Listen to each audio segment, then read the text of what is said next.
Hello, beautiful soul, and welcome. This is your space for healing, growth, manifestation, and becoming the highest version of yourself. Take a deep breath. You are not behind, you are evolving. I'm so grateful you're here. Let's begin. Today I want to talk to you about something that can completely transform the way you experience your life. This is not about superficial manifestation. It is not about just thinking positively. It is not about repeating affirmations hoping something outside of you will change. It is about the level of consciousness from which you are living, because life is not experienced the same way from fear as it is from peace. It is not interpreted the same way from guilt as it is from responsibility. It is not lived the same way from reaction as it is from presence. And most people do not realize that it is not the situation itself that determines their experience, but the level of consciousness from which they are perceiving it. Consciousness is not simply being physically awake. It is not just thinking. Consciousness is the field from which you interpret reality. It is the emotional and perceptual filter that determines how you understand what is happening. Two people can go through the exact same experience and live it in completely different ways. One may feel like a victim, unfairly treated, attacked by life. The other may feel that the same situation is an opportunity for growth or redirection. The event is the same. The interpretation is different. And that difference changes everything. When we live from what we can call duality, we believe the world is divided into good and bad, right and wrong, fair and unfair. We believe problems exist outside of us. We think someone did something to us. We think circumstances control us. We believe the past defines us and the future threatens us. In duality, life is experienced through constant judgment. We judge others, we judge situations, and most of all, we judge ourselves. Guilt appears, shame appears, fear appears. Comparison, pressure, and self-demanding patterns appear. From that level of consciousness, we react automatically. We defend our position. We attack to protect ourselves. We compete. We control. And the most expensive cost of all is that we lose our emotional freedom. Because if someone can take away your peace, then you are not living from your inner power. In duality, we believe we are only this body, this story, this personality. We believe we are our thoughts and our emotions. If we feel fear, we say, I am fearful. If we feel anxiety, we say, I am anxious. If we make a mistake, we say, I am a failure. We fully identify with what we experience. The mind constantly travels to the past, replaying what happened, or to the future, imagining what might happen. Meanwhile, we rarely inhabit the present moment. We live reacting instead of responding consciously. There is another way to experience life, and that is through unity in consciousness. Unity does not mean that challenges disappear. It does not mean everything becomes perfect, or that intense emotions stop existing. It means you recognize that the source of your experience is within you. It means you understand that while you cannot control everything that happens externally, you can observe the level from which you are interpreting what happens. In unity, you do not react automatically. You observe before responding. You ask yourself what the experience is showing you. You recognize that the other person may be a mirror reflecting something you need to see. You move from curiosity instead of fear. In unity, the energy shifts. Guilt transforms into conscious responsibility. Fear transforms into courage. Control transforms into trust.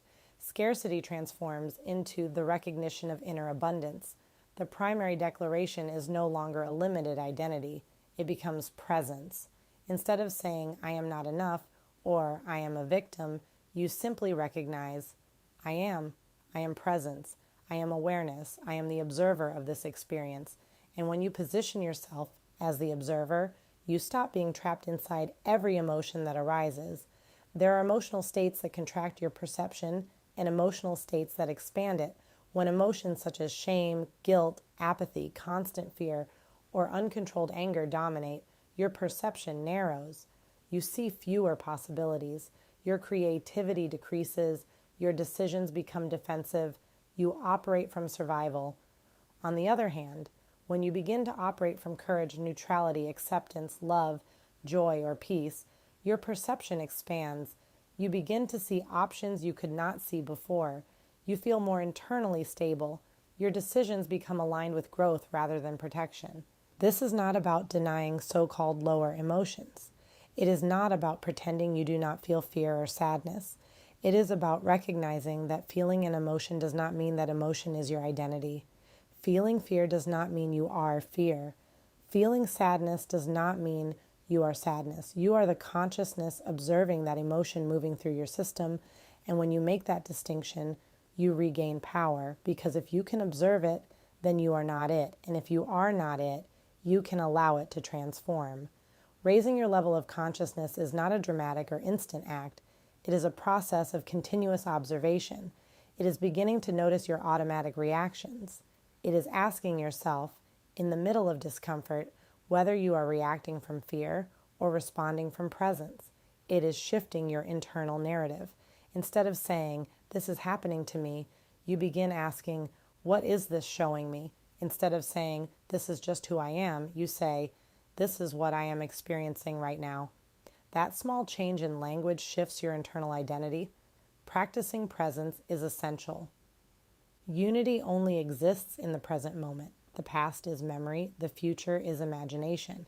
The only place where you can consciously choose is now, returning to your breath.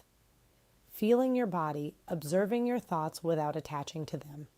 Every time you return to the present, you step out of the illusion of the reactive mind and into the space of awareness. It also involves emotional responsibility. Responsibility is not self-blame. It is recognizing that your internal state is not exclusively dependent on external factors. It is accepting that you can choose how you interpret an experience. That choice, repeated consistently, gradually elevates your level of consciousness. When you begin living from unity, something shifts deeply. You no longer need everything to be perfect in order to feel peace. You no longer depend as heavily on external validation. You no longer define yourself only by your achievements or failures.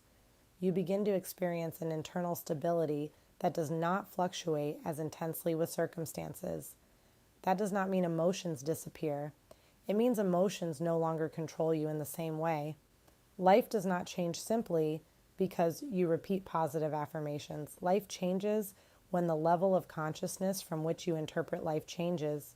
You can spend your energy trying to constantly modify external results, or you can focus on elevating your internal state. When your internal state shifts, your perception shifts. When your perception shifts, your decisions shift. And when your decisions shift, your reality begins to reflect that new level. The most important question is not what is happening to you, but from where you are living it. Are you living from defense or from openness? From fear or from curiosity? From guilt or from conscious responsibility? Every moment is an opportunity to choose a higher level of consciousness. You are not your thoughts. You are not your emotions. You are not your circumstances. You are the consciousness experiencing all of it. And when you begin to live from that understanding, your experience of life transforms profoundly, because you are no longer trapped in the constant duality of judgment and reaction. You are inhabiting the unity of presence and awareness. And from that space, everything becomes clearer, lighter, and more authentic. Before you leave today, remember this. You are not your fear. You are not your past. You are not your emotional reactions. You are the awareness behind them. Every moment gives you a choice to react or to rise, to defend or to observe, to stay in duality or return to unity. The work is internal. The shift is energetic. The transformation is inevitable when awareness becomes consistent. If this episode resonated with you, don't just listen to it once. Live it. Observe yourself this week. Notice your reactions. Notice where you give your power away. And gently bring yourself back to presence. I'll see you in the next episode. Stay aware, stay conscious, stay rising.